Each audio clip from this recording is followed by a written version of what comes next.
As Cyberpunk turns 5, a lot can be said. From its troubled launch plagued by technical issues to its commercial success of over 30 million sales, the game has undeniably left a mark. Overall, to me, it's a great game worthy of praise in multiple areas, such as its stunning visuals, the satisfying combat, and the characters, storylines and lore feel really well implemented.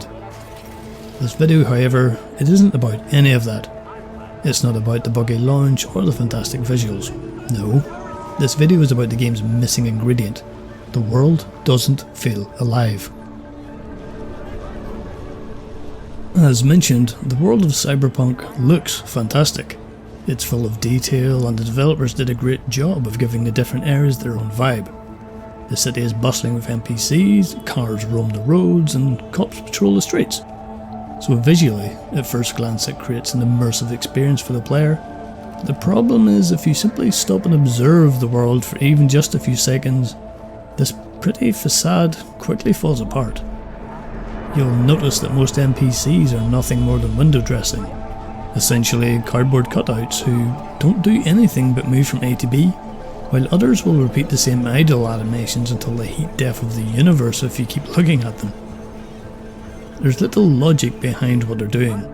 It's just pretty but ultimately superficial idle animations. They don't do anything of consequence. So basically what that means is, in terms of dynamic interactions, nothing ever happens. You won't see the kind of AI driven behaviours that you would expect to see in this kind of world, like thugs mugging people or hijacking cars, NPCs getting into fights, gangs actively roaming and getting into battles with other gangs or cops, petrolheads racing each other through the streets, trauma team arriving for hurt NPCs, etc. It could go on, but I hope the point is clear. Night City has very little dynamic interaction that can happen regardless of what the player is doing, and instead it relies almost entirely on various pre-made, pre-placed scripted events. Be it gangs having shitouts or cops with a cordoned off crime scene, you will see these repeated over and over in the same few pre-placed spots. This lack of AI interaction and reliance on scripted events means there's very little emergent gameplay in Cyberpunk, and that really hurts how alive the world feels. Let's jump back in time a bit to when CDPR boldly claimed Cyberpunk had the most believable game world ever made. We've greatly enhanced our crowd and community systems to create the most believable city in any open world game to date. The city's streets are bustling with crowds of people from all facets of life, all living their lives within a full day and night cycle. The problem with this claim is that for a world to be believable, it needs more than just realistic visuals and pretty idle animations. It needs to feel alive. It needs to feel like it doesn't just completely revolve around the player, and that means sandboxing mechanics and dynamic NPC interactivity happening without the player's involvement. This is where Cyberpunk falls flat. As already mentioned, there's very few sandboxy NPC interactions, and instead it relies on scripted events to stage any semblance of a living world. The problem is you quickly start seeing these same few scripted events repeated, and that's really immersion breaking in the game that's supposed to be, in the developer's own words, the most believable game world ever made. Now, Cyberpunk certainly isn't the only open world game to have this issue, but it's just more obvious than in some others. I think it's caused by the immersive visuals clashing with the immersion breaking lack of world interaction. It creates a weird, uncanny valley feeling. It reminds me of the film The Truman Show, where the main character realises he's living in a fake world, a TV show that entirely revolves around him. With that said, some other games do include examples of the kind of AI-driven NPC interactions and world activity that is mostly missing in Cyberpunk. Let's look at the game's most obvious competitor, the GTA franchise. I say franchise instead of just GTA 5 because some of these interactions actually go all the way back to 2001's GTA 3, which was frankly ahead of its time. In the GTA franchise, you will see various NPC interactions and world activity such as NPCs getting into fights, NPCs stealing other NPCs' vehicles, gangs roaming and fighting, cops reacting to NPC actions, ambulances turning up at injury scenes, and fire engines turning up to put out car fires, etc. Let's go back in time to GTA 3 to look at some examples of these AI-driven interactions. I used the Definitive Edition, but it's the same game beneath the hood. First up, NPCs getting themselves into fights.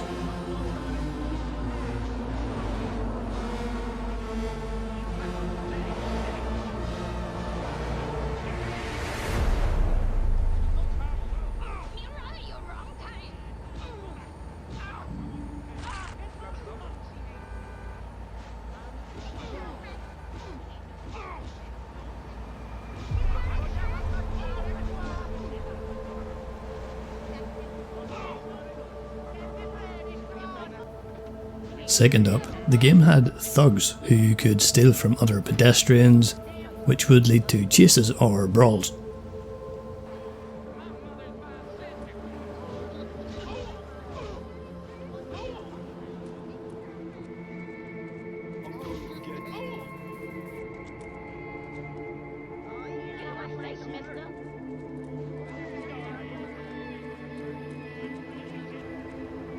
Thirdly, thugs could also hijack other NPCs' cars and speed off with them.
As for gangs, in GTA 3 they would actively patrol their territories, and if they came into contact with other gangs at the borders, it would result in a turf war.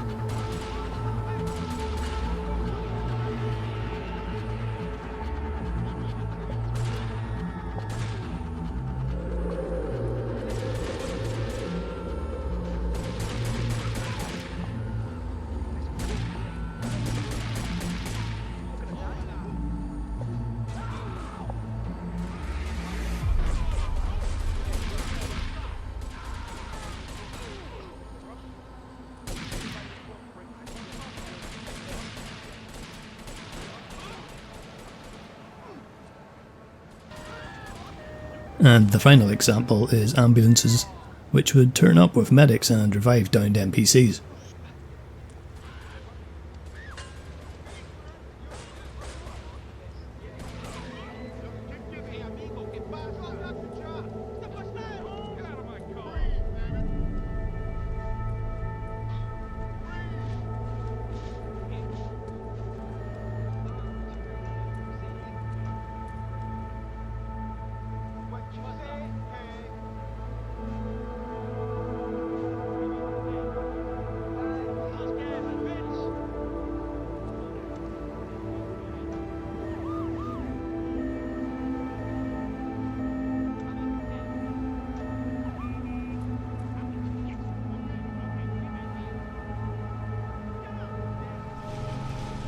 The key point is that all of these things can happen without any input from the player, nor are they just pre-placed scripted events like in Cyberpunk.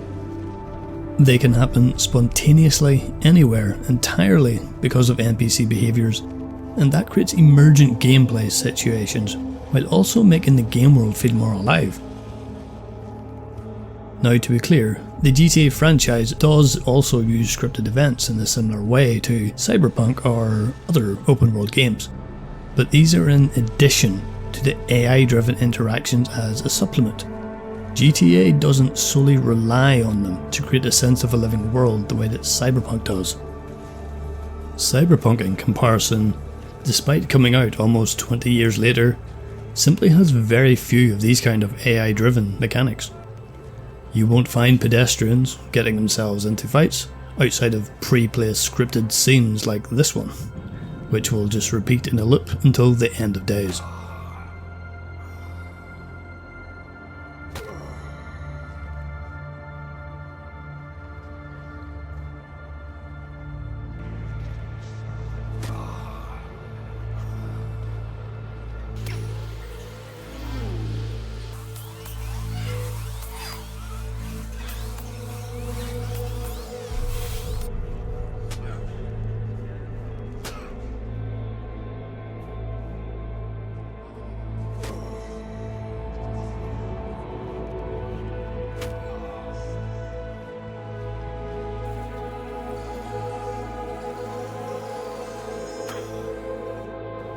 You will never see thugs dynamically robbing other NPCs or hijacking cars.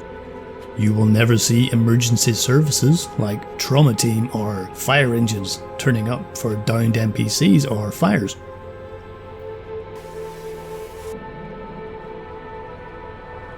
And as for gangs in Cyberpunk, they don't patrol the streets or the roads at all the way they do in GTA 3.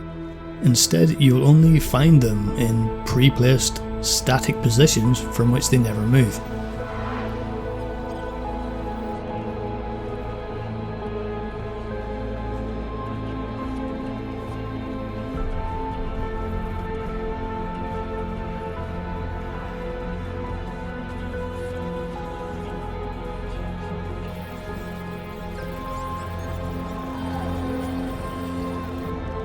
Instead, again, the game relies on scripted events to spawn gang fights or car chases in pre-placed areas, which you will quickly see repeated time and time again. These scripted scenes are normally the only places you'll see random street cops reacting to events around them, as those nearby can get dragged into the fights, as we see here.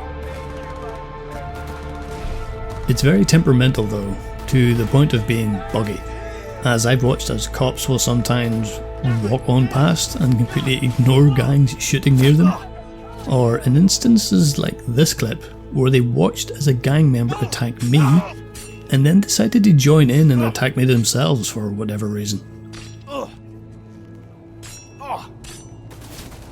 I will find you.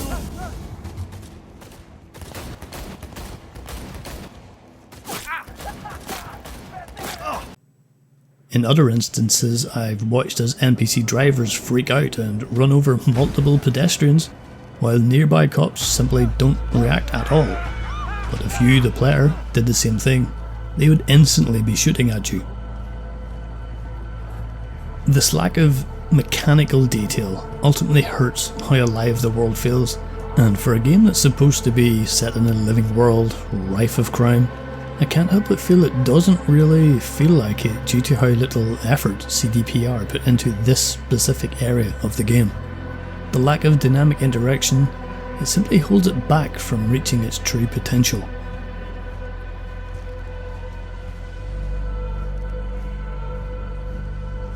Some of you right now will likely be thinking something along the lines of, I don't care about any of this.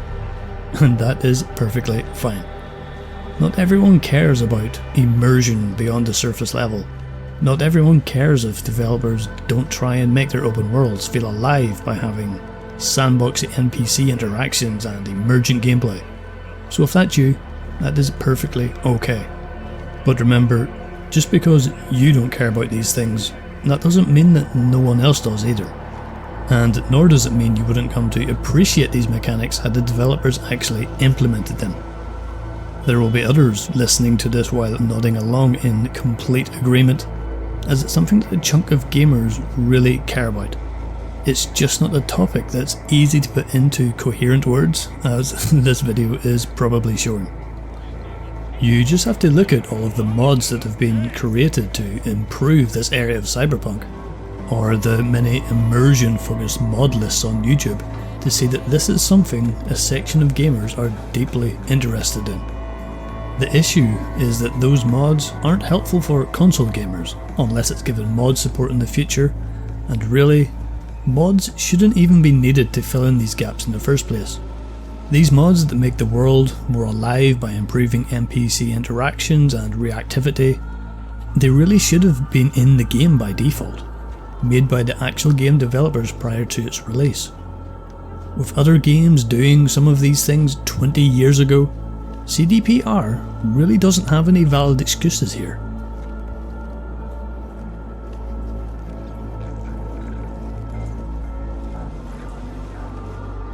I'd like to end this on a positive note. While the video is critical about what I believe to be the game's weak point, overall, Cyberpunk 2077 is still a great game. As I mentioned during the intro, the game is absolutely worthy of praise in multiple areas. I just think it's missing that final piece of the puzzle. If CDPR had paid more attention to this area of the game, so that the world was more sandboxy, so that there was more dynamic interactions happening around the player, so that ultimately the world felt more alive, then Cyberpunk wouldn't just be a great game, it could have been an all-time classic.